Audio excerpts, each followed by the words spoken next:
All right. It's interesting. Went back and looked at some of the old footage of the month of love, and I was laughing because we had a couple of the contests. We did the Family Feud, and I was really laughing about the Family Feud and the Price is Right, and we did a couple of things that we thought was really interesting. The dating game. Oh, the dating game. Oh, it was really good.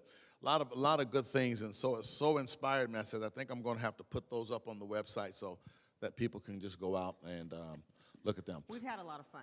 A lot of fun. Well, first, why don't you tell them about the book, and then we'll get moving. The book that we're taking our information from is called The Audacity of Marriage. It is by Hassani and Danielle Pettiford. It was one of the #1 best-selling authors. They have a ministry called Couples Academy, and they have been establishing marriages, reestablishing marriages, reconnecting marriages for many years now. And they are at what we call the pinnacle. They are the excellence in establishing marriage.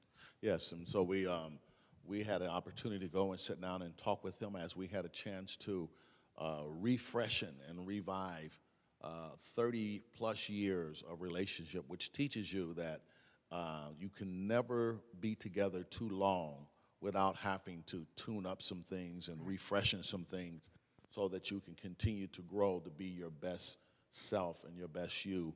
Not only just because you want to do it for you, but you also want to do it for your partner, your spouse. And so that was something that we've been able to glean. It's been a wonderful ride, been exciting.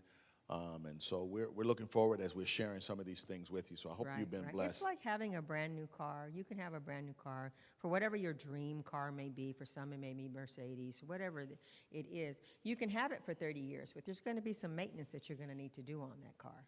Sure. And it still looks beautiful on the outside, but underneath the hood, there may need to be some adjustments that need to be done.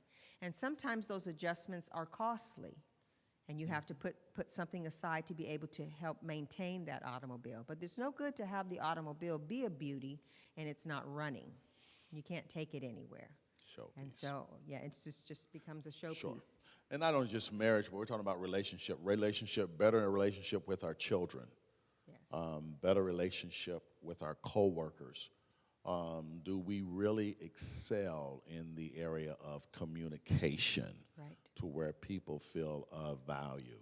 Right. And like I said, I've been speaking for 30-plus years, and you come to find out that maybe you're not the orator that you think that you are.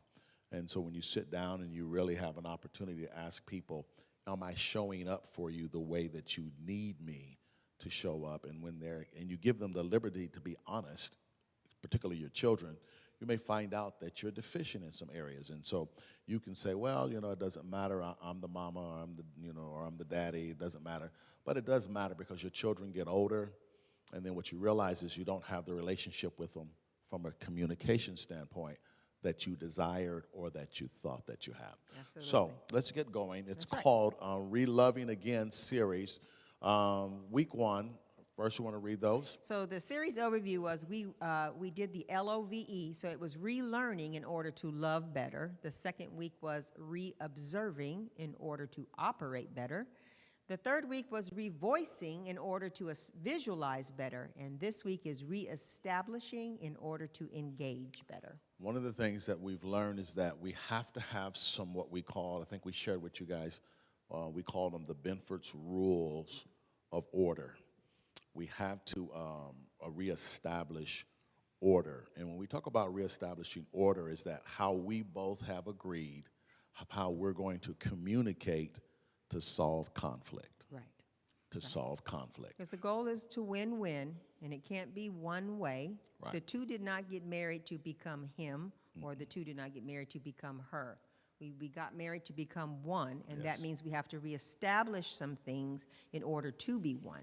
Yes, and this happens just not only in marriage, but in relationship, period. Whether you're dealing with your parents, whether you're dealing with your children, whether you're dealing with coworkers, we all can strive to have a better relationship.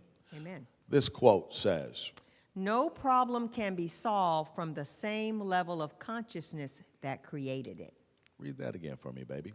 No problem can be solved from the same level of consciousness that created it. That's a powerful statement. That's a powerful statement. Hassani wrote that. And what he's saying here is that you are going to have to get someone else who thinks on another level greater than yourself to help you resolve some of the problems and the conflicts that you have created. Right. So, Because you're trying to use the same information, and, Yes. and the same information got you where you are. exactly. So you you have- can't use that information in order to try to go to the next level. You Yes. need other information, resources, Yes. people who are skilled in order to move to the next level. And so how do we learn something new to take us to the next level? And you have to understand something about leaders, high-profile leaders. If you are a 7 on the leadership scale out of 10, you can't learn from a 6. So you're going to have to seek someone who has better leadership skill than yourself, an 8 or above. And so that doesn't mean that you think that you're so much.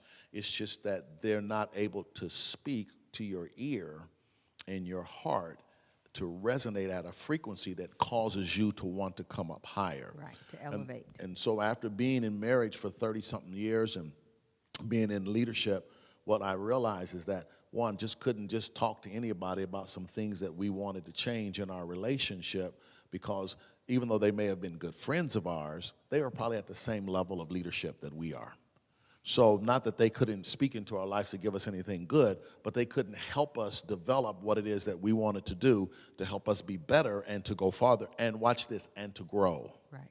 You also have to be in a position to hear, too. Yes. Okay, so if on the same level you can't hear because your guys are on the same level, Sure. you need to hear something different, which is on another level, to spark you to come Yes. up to the next level. How many of you guys have friends? They're best friends, they may have been your best friend or whatever, and they can say something to you, and they keep saying it to you over and over and over again, but all of a sudden you go, and then someone else, maybe on somebody that you really respect and admire in the workplace, that may be a job or whatever, and you just, man, that person, and then that person says the exact same thing, maybe a different way, and all of a sudden the light bulb turns on. Right. You get it, and you receive it, and then you tell your best friend, you're not going to believe what happened. So-and-so said such and such and such and such. And they look at you like, I've been telling you that all along. Really, you should go back and just apologize to your Yes. friend and say, friend, you have been telling me all along, and I couldn't hear it. Sure. And I'm sorry that I couldn't hear it and see it, but I hear Right. it, I see it now. And thank you Yes. for And waiting with me until so I we got can there. we can learn from anything if we're open. But when I talked about the leadership, somebody has to be a high, because one of the great proverbs in the Bible is, says, consider the ant. God goes to one of the smallest creatures that he's ever created in the earth, and he says, look at how he works. Look at how he stores up. And what he's telling you is that you can learn from the ant if you're observant enough, but most of us look at the ant in what we call so much up underneath us, inferior. Right. So we don't think there's Because anything it's to learn small. from it. Right. Yes. Right. So that's really what I meant by that. So anyhow, so we're going to talk about establishing governance of honor. This is the first thing that we're going to talk about. And so those of you who are writing, taking notes, establishing government or governance of honor. How do we really honor one another? Right. And listen, you may feel that you're honoring your mate by what it is that you're doing, but if you really were to give them truth serum, you may come to find out that they would say some things about you that they don't like, that they feel, and they've been holding some resentment against you because you really haven't honored them in the way that they value or desire to be honored. Right, and some of your definitions of honor is just incorrect. Sure. You could have the wrong definition of honor and think that you're operating in it, and it goes back to knowledge, and you're not. Sure. So what we want to talk about, there's 3 areas of honor that we feel that you can write these down and strive to say, hey, this is the area that we're going to honor one another. And I want to say that this is very important. Every man can learn how to honor their wife in these three specific areas. And the reason that I say that is because men are always considered to be the head. Most families, men are the predominant bread earner, okay? And normally he that has the gold rules. And what we find out is that women become subservient to the man and watch, and really he calls her his queen, but he doesn't treat her like that. Right. He treats her less than, not maybe intentionally, but he holds her from a place of inferior. Not because he looks at her necessarily that way, but in his thinking, society has always made women second class. Nobody says amen to that. No, none of y'all women say amen to that. I mean, it's a delicate line there. It's a delicate line, and yes, men being the head, and society pushes for the woman to always support, encourage. It does not mean that we are not to receive encouragement. Sure. And that we're always giving. There's been a demand on us always giving and encouraging, and then when we need the encouragement, there isn't anything for us. And so then we're discouraging. Yeah. We discredit. Right. You see what I'm saying? And that's not good. And you guys I know that most of you are young, a lot younger than perhaps maybe we, but if we were to go back to the 50s, most women did not work outside of the house. Right. They could not get a credit card. No. They could not get employment. No. And so they were in a domestic engineer. Domestic engineers. That's what we call them. Yes. They could potentially do. That doesn't mean that there wasn't women who worked. We obviously know that there was. And how many of you have heard of Rosie the Riveter? Rosie the Riveter from school. She was one of the first women to work out on the line on the skyscrapers. So what happened is then corporate America changed, and then women started going into the workplace after World War II. Right. Because they were away, and they had to make tanks, they had to make guns, and so they brought the women in to make these things. So America's society of the image of how they saw the woman began to change. And then we ought to understand they started talking about women's lib, and then we start seeing it. And now your top execs in most corporations are some women, particularly minority women, not minority men. Minority men are missing in upper-level management. And so what we also realize is that now when we go into the corporate world, we see even fewer women at the very tops. I've gone to some of the big company meetings around here, and they roll out their top-level leadership. And what we normally see is they may have one or two minority of ethnic background, but also in gender. So it's very male dominant. Right. And so what happens is what do you do when you have corporate America? And I spoke to someone who deals with corporate leaders all around the world. They come in for guidance of how to get their company together. And they have a hard time because she is a female, but she's very good at what she does. And what you realize is that she begins to counsel them about how, because when they come home, they're having troubles in their home because they run their homes like they do their corporate offices. Right. It all goes back to learning how to honor. Sure. So in Honor One, we will agree and pledge to honor by how we treat one another, thinking more about our partner more than ourselves. Yeah, say that again, babe. I know it's a little word funny. Read again. So we will agree and pledge to show honor by how we treat one another, thinking more about our partner more than ourselves. How we show honor. How we show honor. How do we think more about our partners than we do ourselves? A lot of times we think of ourselves more highly than we should. Right. Everything's got to be my way. Yes. Truthfully, it's selfishness. We want to be first. Exactly. And so in this culture where it is more male dominant, the male wants to be first at all times. So sometimes being first, you can tend to damage the one who's trying to honor you. So you have to be really careful about demanding honor for yourself. Yes. And living a life of honor so that you can be honored. One of the things that I was talking to one of my friends, and I was telling him what we were doing, and he says, he says, maybe your wife, he says, even though I notice you call her first, maybe she doesn't feel first.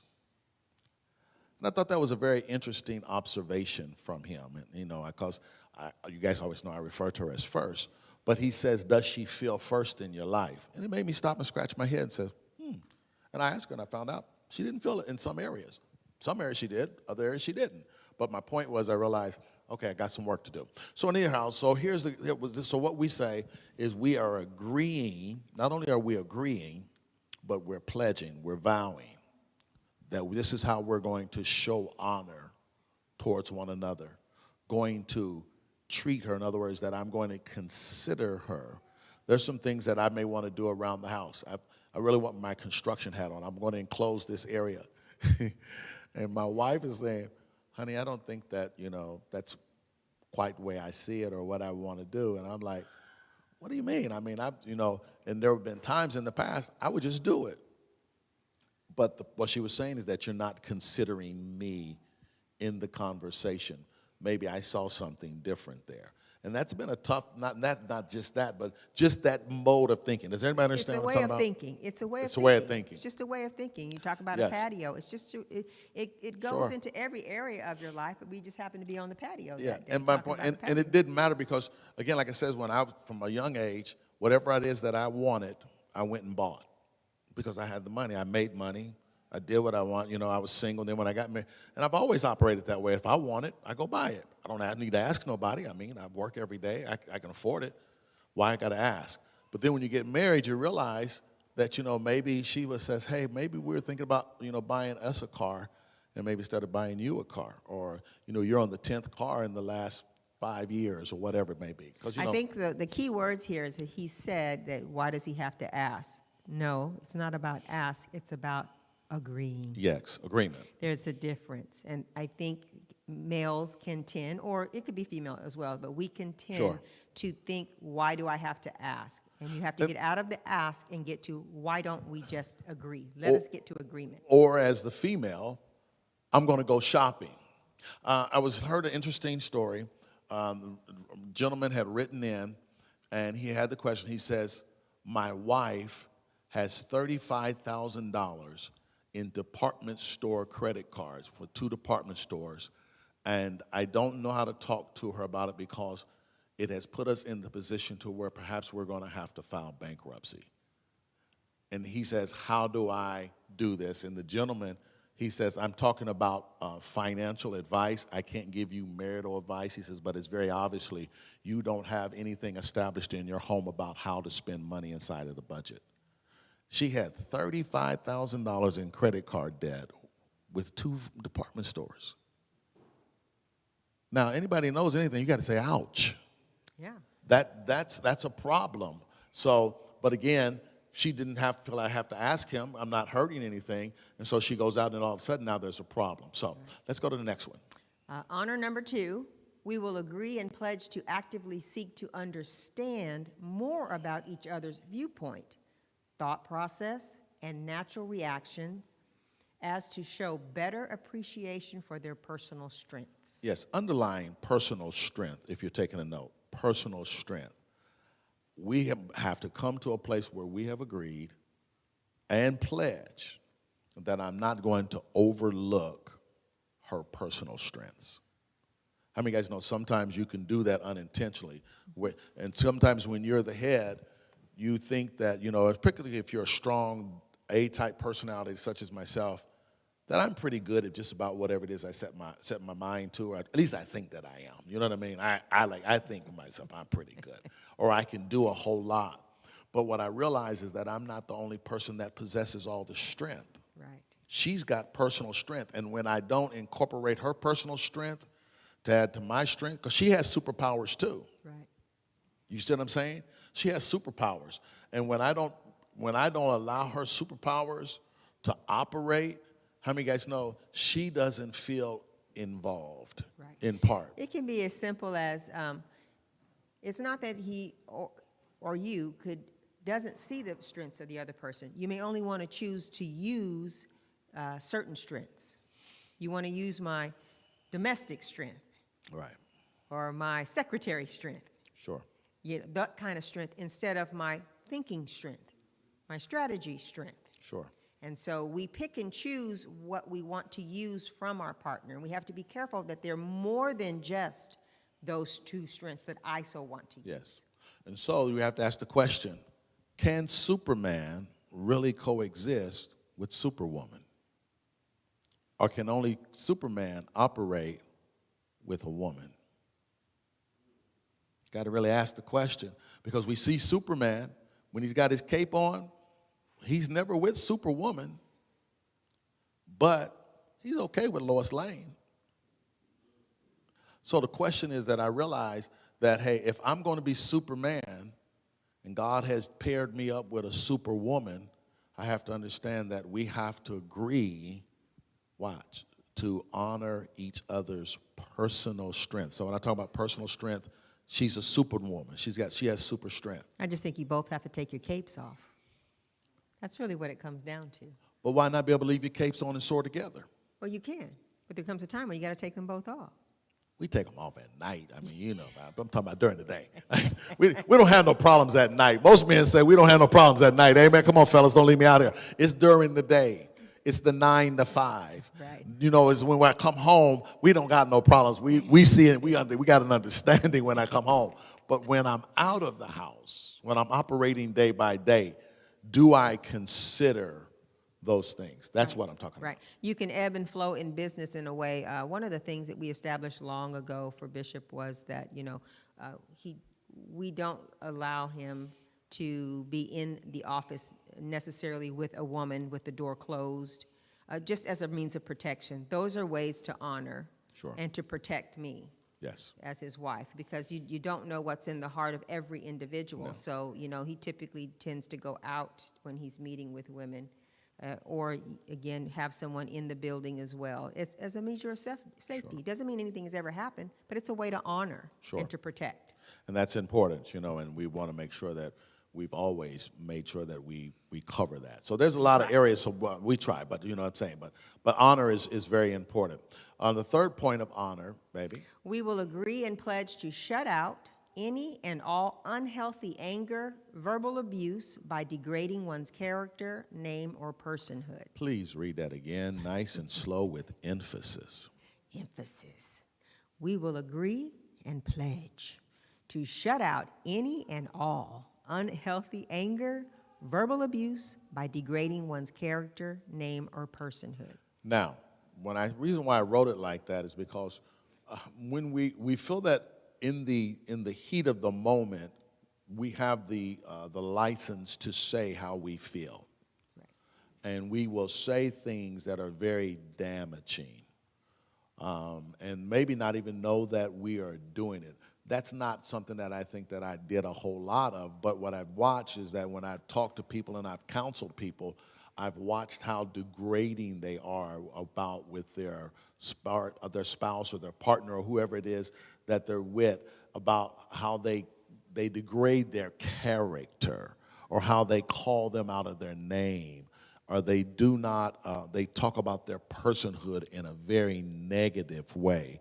And one of the things that you realize is that I don't think that there's any, I don't know if there's any healthy way of anger, but what you realize is most anger is unhealthy. And if you get angry, you have to first understand or mindful that you are getting ready to operate, if you operate from that position, in a very unhealthy way. And it's even with our kids. How many of us have our parents have dealt with us out of anger? You know, our generation, really, very much so. You know, they only knew one scripture in the Bible that they could quote.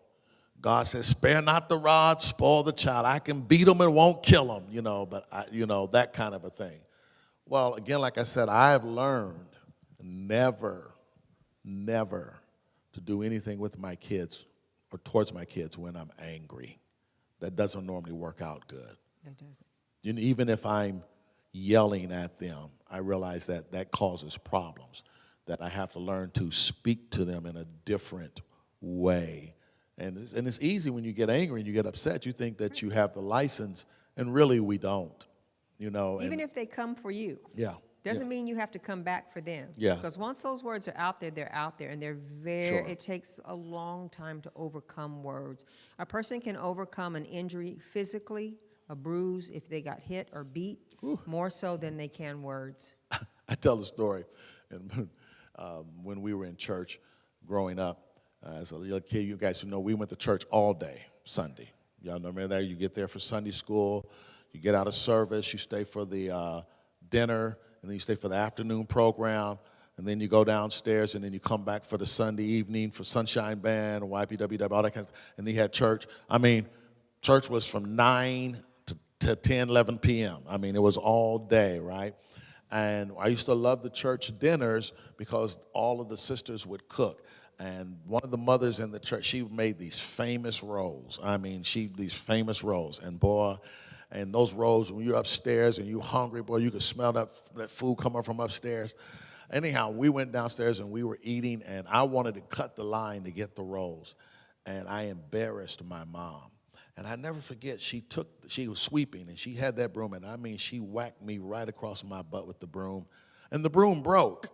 And all the kids, they just laughed. I was extremely embarrassed. But, you know, back in those days, that was considered normal discipline. It wasn't anything thought. You couldn't do that today. Oh, absolutely not.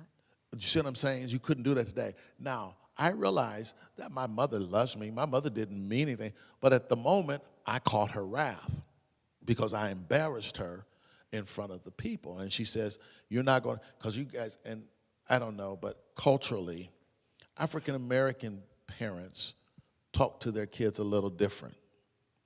My mother would say like this, now when we go in this store, don't you ask me for nothing. Don't you touch nothing. Don't you even dare look at nothing. Because if you do, you're going to get it right where we got an understanding? Yes, ma'am. Kid walk in the store, there'd be no problem. You see these other kids, they just running around, falling out in the store, screaming, and you looking at them like, oh my God.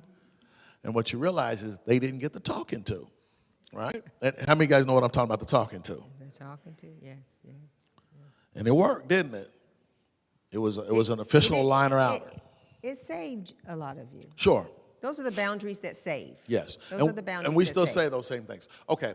All right. Next one. So that's honor. So those are the 3 areas of honor. So if that may be something that you and your family want to sit down and you and your spouse may say, hey, where is it that we think that we can reestablish some governance in our relationship, perhaps maybe in the area of honor? Not that we're not honoring each other, but we can work and establish some things to honor one another better. Correct. Right. Got it? Right. All right. The second area that we want to talk to you about is obviously, I'm sorry, go ahead, baby, do that. We want to be quick to listen and understand. We want to be being quick to listen and understand, being slow to speak out in return, and being slower to display angry outbursts. Yes, the Bible talks about being quick to listen, slow to speak, yes. and slower to anger. Well, that's normally just a good quote, but how do I practice it? Right, because most of how do I us, put it in again, as practice? from the first session we talked about, we are waiting to just have the response. We want to rebuttal what they're saying.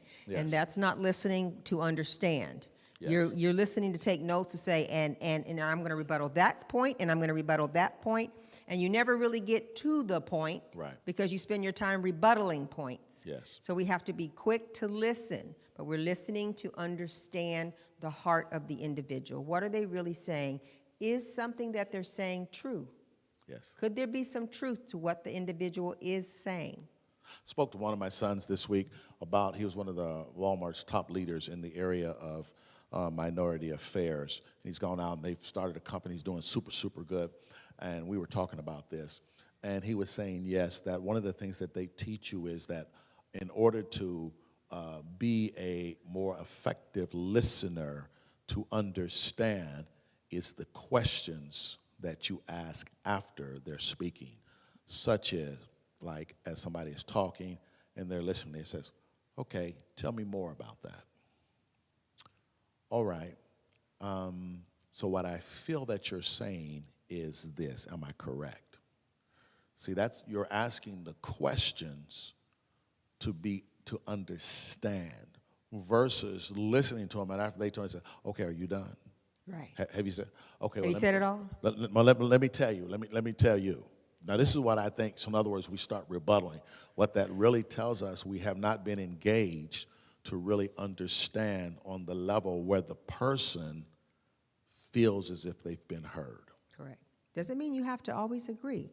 Yes. You should give the opportunity for someone to be understood. Yes, and that's one of the things that I know that I have to work with, and I try to work on real effective. I want to make sure that not only my wife, my kids, or whomever, I want to make sure that after we have had any kind of discussion, I'm asking, okay, I want to make sure that they have felt heard.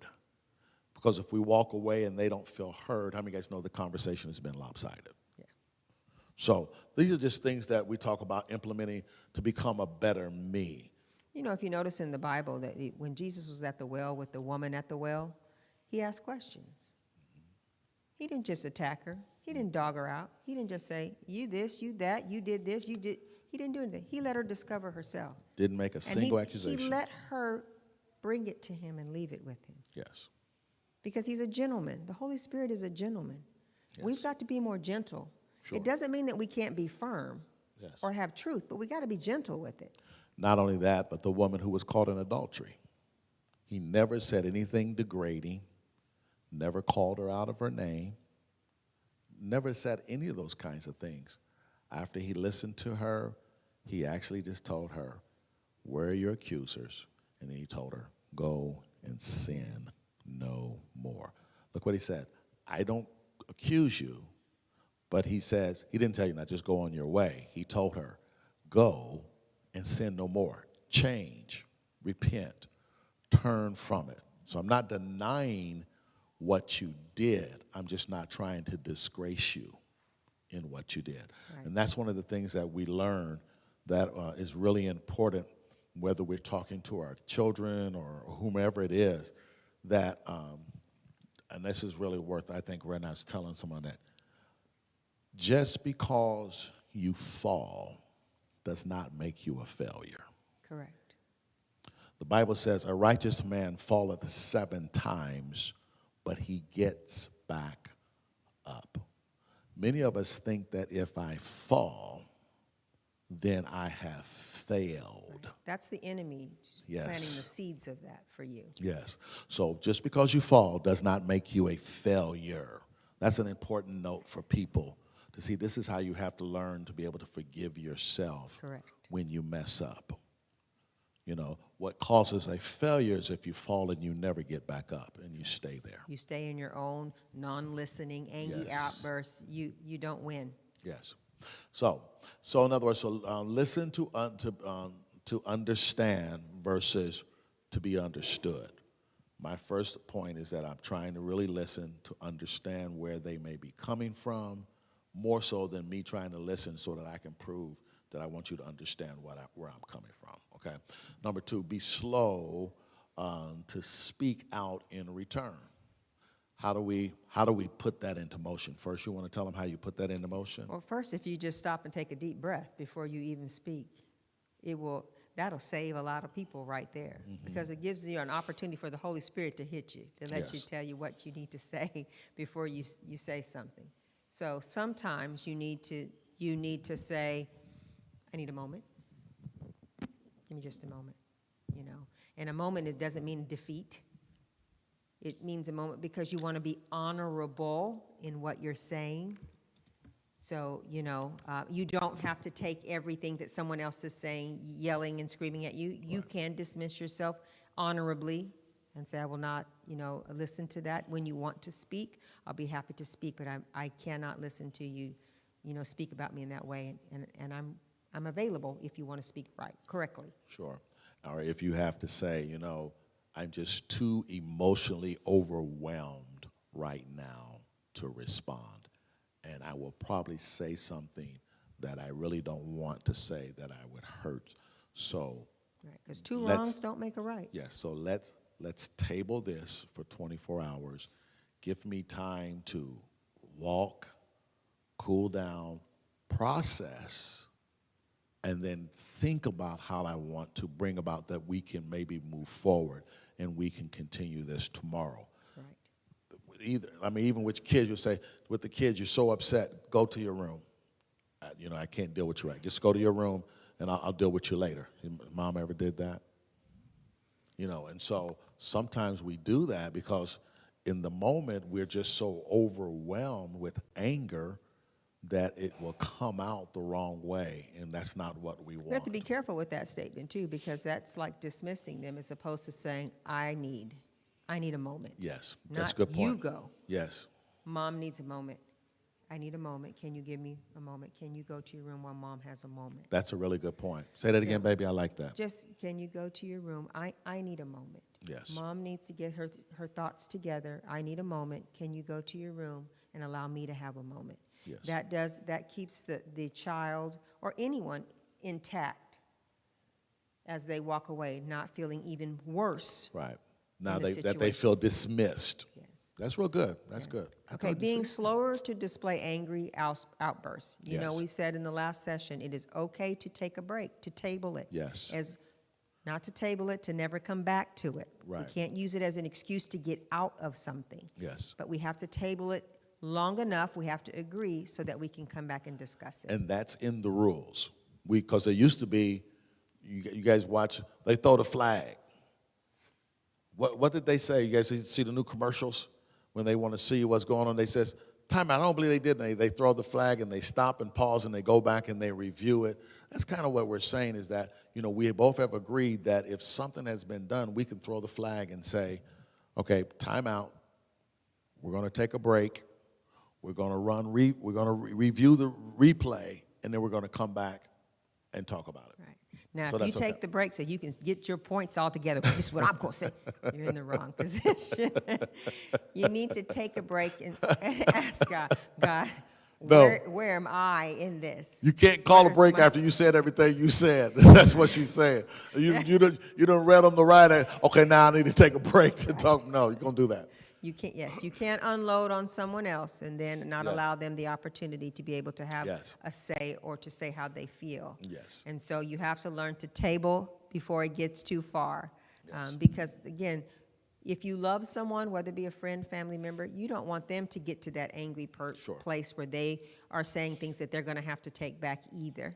So And that was one of the things. That was one of the big takeaways that we learned about how we're going to resolve conflict, is because my wife would always feel that if I walked away, well, she didn't feel as what would happen is I walked away, we never came back and readdressed it because I didn't want to open up Pandora's box again. I was like, I've had enough. That's it. And so walk away. And so we have a lot of what's called unresolved issues. We never came to a point where we resolved whatever the disagreement or misunderstanding or whatever it was.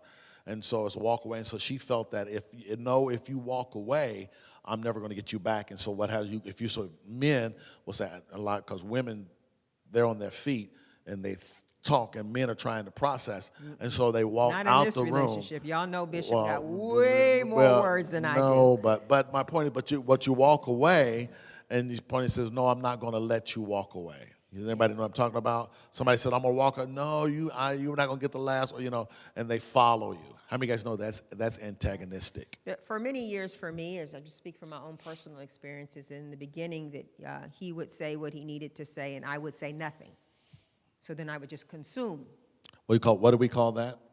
I don't know. That was compromise. Oh, compromise, yeah. She would compromise. In other words, she would go along to get along. That was her MO originally. Okay. And so then as I began to grow, I began to say things back. I'm going to say what I feel too, but Bishop was so quick with words, I could never seem to get in there to be able to say the things that I wanted to say. And then as we got towards the latter years, then he's trying to take the break, and I'm double-barreled at this point. Now I'm like, okay, no, you will not. And so that isn't healthy either. So we had to develop a balance to make sure that both of us were protected in the process, that we could come back to be able to have that conversation. Right. And that was probably one of the big challenges that, again, because when people evolve when you get married, they don't stay the same. you meet them when they're 20 and they're 25 and they're fresh out of college, and the world sets them in your eyes, whatever. Then all of a sudden they grow up and they've had 3 kids and they're 50 years old, and they realize, hey, I got voice too, and I've said some things, and all of a sudden that's not that same person. And so now you realize, okay, they've grown, not that they've changed, it's just that now I'm able to express what I didn't think that I could express, or however get my words together. And so what you realize, that person is no longer in a compromising position. Right. And so now we had to say, okay, well, we got to negotiate and navigate through this, and all of a sudden you realize we don't have the skill set to do it. Right. And that's where I think that a lot of people, listen to me, guys, you can walk away in marriage at 7 years, you can walk away in marriage at 20 years, you can walk away in marriage at 30 years. And when people walk away, it's because they hit some point, some place where they were unable to resolve whatever the issues were. Right. And the solution is they have to get another set of skills or tools to be able to resolve conflict. That's the point. And whatever it is, and you have to have somebody else to help you navigate through that, to be able to show you that perhaps maybe you're looking at it not right, maybe just from a different perspective, whatever it is, or you just haven't looked at the other person's perspective. Yes, and so that's how you are able to grow, if you truly genuinely want to. But how many guys know? But you can choose to rip everything up. It's up to you. Any day. And that's any relationship. Every day. At the any toilet moment. paper roll is on the wrong way. The tooth cap is not put back on the toothpaste. Yeah, you leave wake your up stuff out. You put your underwear in front of the laundry hamper instead of put it in the hamper. I mean, all kinds. You don't clean up after yourself. It could be anything. Yes, and so you can find 10 different reasons to leave. There's a national statistics that says, watch this, that marriage one, Christian, non-Christian, end in divorce 55%. First marriage. Get divorced, get remarried 65% for the second marriage. Grows in divorce. Get divorced the second time, the third time, 75% end in divorce. So the point is, getting divorced once doesn't mean it's going to get better the next time. Why is that? Because the same person is going into the same thing, carrying, watch. The same information. Yes, same information. So what we said, so that conscience that they're starting, they can't change it. And people don't realize that when you get married, listen, there's baggage that you don't ever see. Sometimes it takes years for you to even realize that you're carrying things. And that bag that you get, that you put over in the corner, you done packed everything else, but that one bag is not unpacked. And that bag gets unpacked over time. And issues come out. That's the stuff that's in that bag. And that bag is invisible. But it's heavy. Yes. And those rocks hurt folks. Yes, and you carry it, and so we have to learn how to go through this. And so now, I also want to say, I want to get to the couple who's not having any conflict. In other words, the conflict, you're just not addressing it. You may be silent, but there's still conflict. Because you're walking around not speaking to one another, and you think, okay, as long as we can just not argue and nobody blow up, we're good. Sure. No, you haven't win-win. Right. And so that means that if you don't, like it says, you said, well, we don't argue. Well, that's good. But that doesn't mean that if I had, again, like I said, if I had to give my wife truth serum and we don't argue, and then all of a sudden we ask questions, all of a sudden I may get answers that I never thought. You guys ever see the little funnies where the people get anesthesia from the dentist? Yes. And they come out from underneath the anesthesia and they're saying all kinds of stuff. And you're like, I never knew that you felt that way about me, or you thought that. And so what I'm saying is, I just had a colonoscopy, and so they put me under. You got to go in and go, Lord, is there anything in my heart that makes sure that my heart is pure, Lord, because I'm coming up saying stuff that I don't need to be saying. To the dentist, no matter what it is. That's why it's best to resolve your conflict and your issue, so that you don't have anything in there to have to say. They come out. So that's what I realized. And again, not just in relationship, that I realized that, maybe I would talk with my oldest daughter, and she would say to me, well, Dad, I never felt that we could really sit down and talk. Not that we don't talk, But if I was really to just sit down and tell you honestly how I feel, I just didn't feel that I'm able to do that. And I'm like, and that hurts me because, I'm always thinking, hey, I'm an open door. You can come and talk. But sometimes people don't feel safe about being able to really say what they want to say without being persecuted in some kind of way or made to be felt less than. And so I realized that, hey, to be a better father and a better dad, that I really had to put more effort to talk with my girls that they can feel safe, and that, again, what I realize is that I'm no longer the bishop when I talk with my kids. I'm no longer the pastor when I talk with my kids.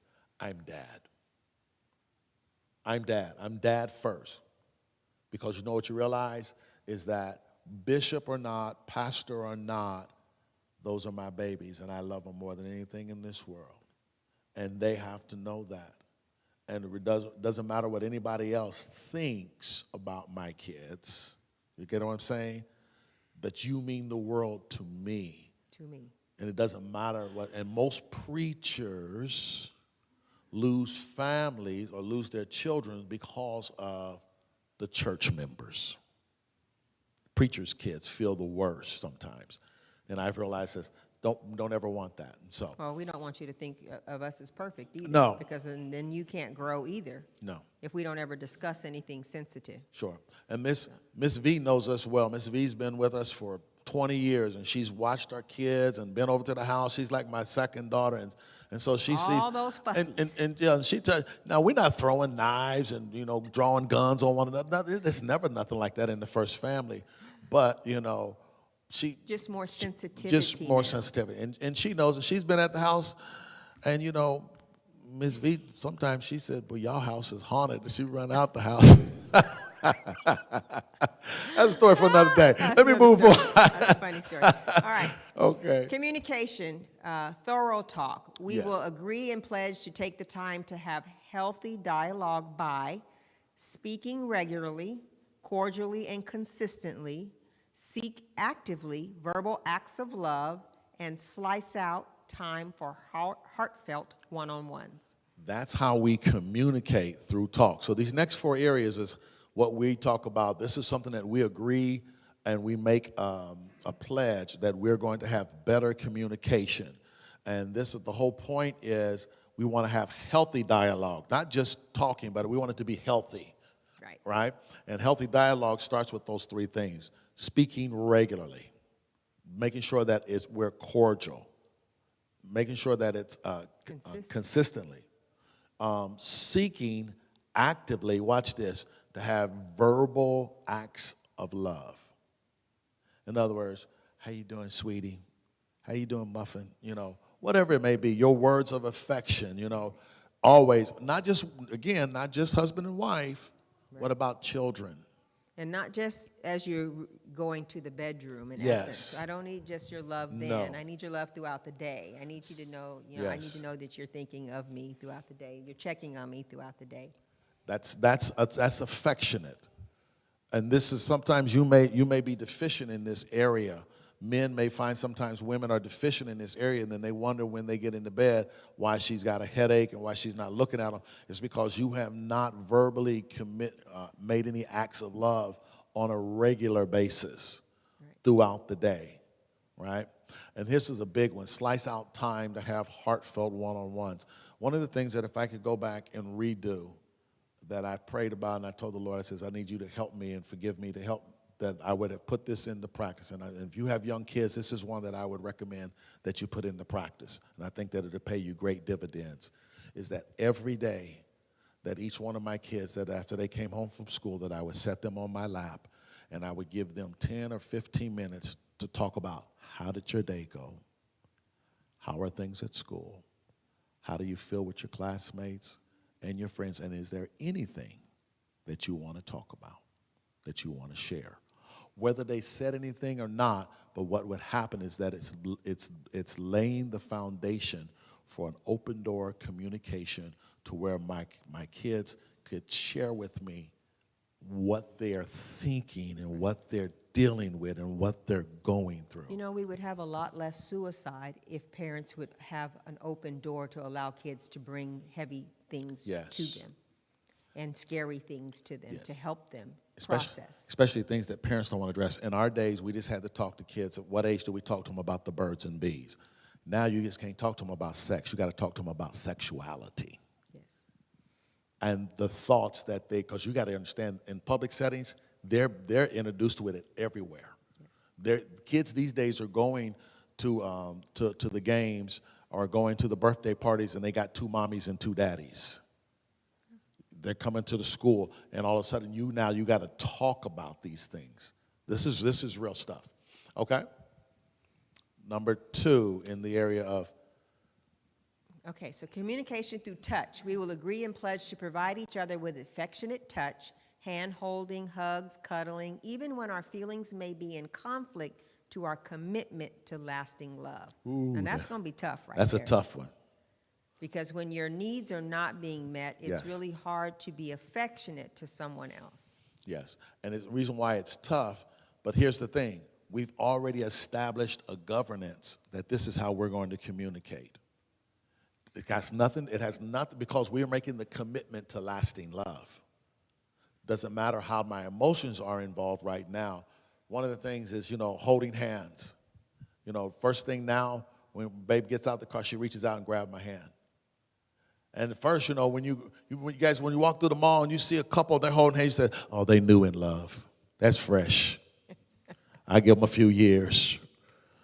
Longer they get, the further apart they get. He walking ahead of her, dragging her through. Come on, hurry up. Come on out of here, woman. I would tell Bishop, why are you way up there? I'm way back here. I got on heels and you just walking. Slow it down, partner. That's what I'm saying. You lose. Or, the hugs. In other words, and you hug them without any intention. Right. You don't hug them and say, gonna see you tonight. That doesn't work. No, just hug them just to be hugging them. Right. Learning to be more affectionate. Because when you're younger, you just like, it's popping off at any time. It's like a gun, it may go off. It's always loaded. But when you get older, you realize, hey, I got the gun, but the magazine is over there in the drawer. It don't work like that anymore. Anyhow, let me move on. That's when you get over 60. That's when you get over 60. Things change. Stimulation will always start here. It starts here first, and the intimate connection. And some of you, Bishop is a physical touch. I'm not physical touch. It doesn't mean I don't want to be touched.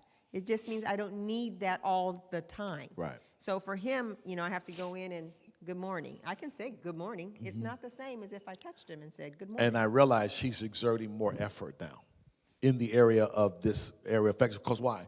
We've established a new governance of how we're going to communicate it. And so automatically when I get out the car, reach for a hand.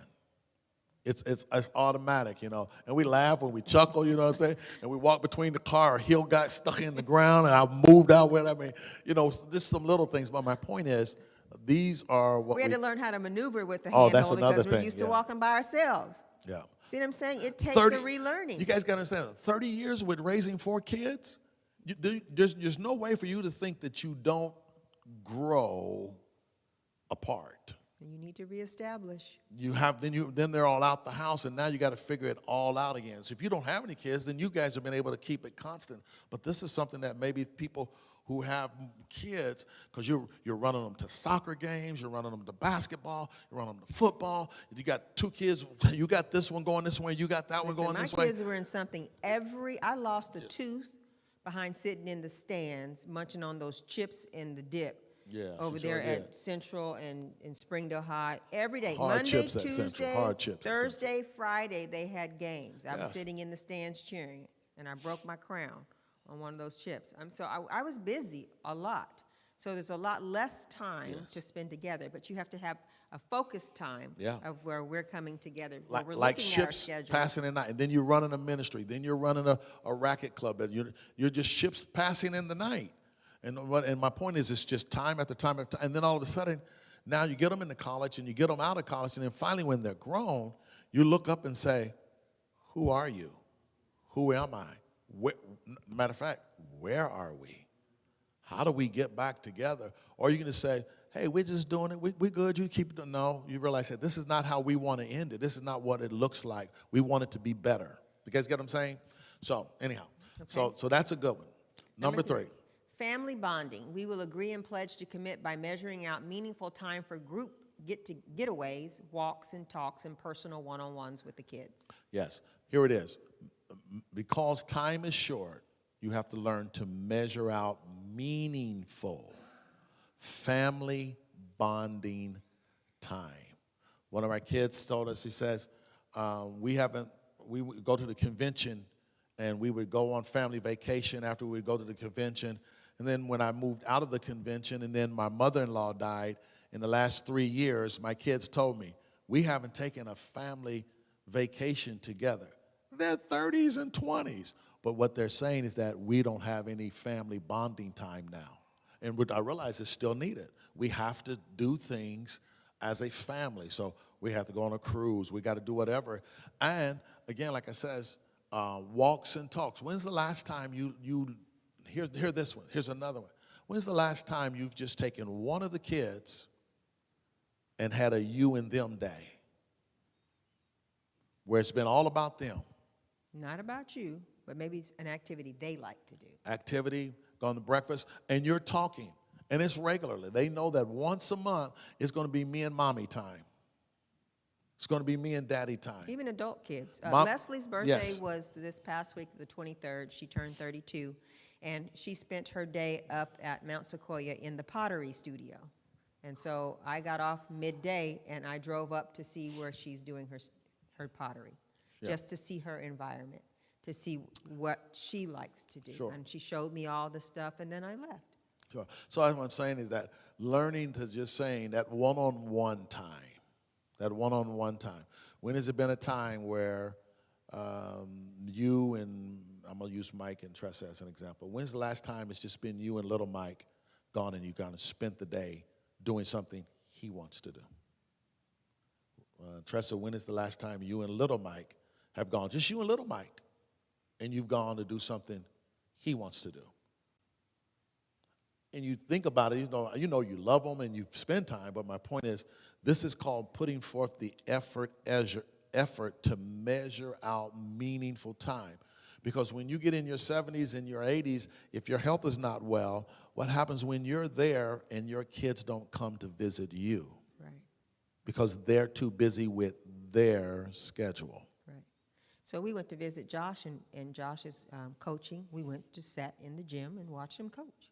Yep, we went and We're spent in 2 his days with him. space, Yeah. in his place, doing what he does. His apartment, just spending 2 days with him, just doing not what we wanted to do, what he wanted to do.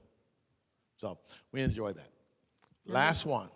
Communication through our finances. We will pledge to communicate the financial needs of our family and to limit the uses of credit card debt. Number 1, set goals, the power of saving. Number 2, set budget, break poor money habits. And set wealth plan, the power of investing. Okay, here's the key. What is the family financial goal? What is the family financial goal? Do we sit down and we talk about it? What does the family want to see that we do or have in the family? They may say, hey, we want to have a getaway timeshare for the family, that we all go to the timeshare and can use the timeshare. That's a family financial goal. Again, like I said, number 2, limit the use of credit cards. Credit card debt ruins family. Financial problems ruins relationship above anything else. How are we going to finance kid college? Is that something that we're going to do? It's cars, proms, all those things that are associated with kids. Sports, yes. Sports trips, hotel stays. Right. So we say set a goal, the power of saving. What is your savings goal? What is your savings goal? In other words, we're going to do where we don't spend all of our money, that we are going to save X amount of dollars, and it's there so that we don't have to touch it. Okay, so now I'm going to say this, that whoever you marry, they're going to be the opposite of you. There's going to be a spender, and there's going to be a saver. Right. And so you have to have a balance. The saver can't look at every time the spender spends as, oh my God, they're not saving. Right. You know, there has to be some freedom and flexibility for the spender as well as for the saver. Right. The saver has to see that you're making efforts to save. Right. And some people are real good at savings, others are not. Some say that you at least need a minimum of between 3 to 6 months worth of savings. One of the guys that I talked to, he had 2 years. He took 2 years off and retired at 40. Didn't work for 2 years. Had 2 years worth of money set aside that he didn't have to worry about it. That's what I mean. So some people are really good savers, others are not. They say that less than 70% of people have 1 month's worth of savings. 70%. Set a budget. Well, this is a good one. Breaking poor money habits. Most people do not operate with a budget. Because we have limited beliefs on budgets. A budget says that I can't have something. So Right. we got to get out of that thinking. We got to grow in our thinking that budgets help us accomplish the goals that we have, not take things away from us. Rule of thumb, general budget. Whatever you make monthly, take it and divide it in half. That's what you live off of. The other half, you have to pay 10% in savings, 10% in tithes. For those of you who believe in tithing, some people don't believe in tithing, we do. And then the other one is 10 to 15% in investment. So now if you just do that, now what you realize is that, hey, if I learn to live off of 50% of what it is that I'm making, now 35% of what it is that I don't spend is made in savings and my investment plan. And all of a sudden now I can blow the rest of it however you want to do it. Right. Okay. And that's a discipline. And how many guys know, how many guys, that's a credit rule? How many guys understand that's a credit rule? That when you go, does anybody know the maximum limit amount that you should owe on a credit card before they ding you on your FICO? What's the percentage? Anybody know? Thank you. Say it. 30%. So if you get a credit card and you got a $1,000 limit on it, what should be your maximum balance that you're carrying? $300. Yes, you don't want to go over If you that. get a $10,000 credit card, what's the maximum balance that you should carry on it? $3,000. Don't do what most of us do. Go spend the whole $10,000. Okay? That's credit debt. That's learning. You just got to learn simple credit information to help you break poor spending habits. All right? Okay. Wealth planning, the power of investment. If you could just take 15% of that number and learn to keep it for investing, you're going to be all right. Here you go. Me and my wife, we did these last numbers. The price of housing, real example. 6 years ago, less than 7 years ago, we invested in a house for our daughter and our son-in-law. That when they got married, we made them put money into their budget to buy a house. Not that they could not have gone out and rent it, but they had to have a minimum of 3 to 5% saved. Housing like that, somewhere $110,000, $120,000. $3,000 to $5,000. Now, new statistics, less than 7 years. Average housing between $250,000 to $300,000. Yes. Now, that means that 5% is $15,000 down to have 5% on a house. Here's the problem. If you notice, everywhere you look, apartments are being built. Why? And they're empty. You got to ask yourself, why are they building all these apartments? It's for the future generations. They're not going to be able to afford a house. Because what we're getting ready to see, now when you move from what was a $300,000 house is a $600,000 house. And what you're going to realize is that you're no longer able to put the down payment down in order to pay a reasonable house note. We're seeing executive apartments $2,500, $2,600.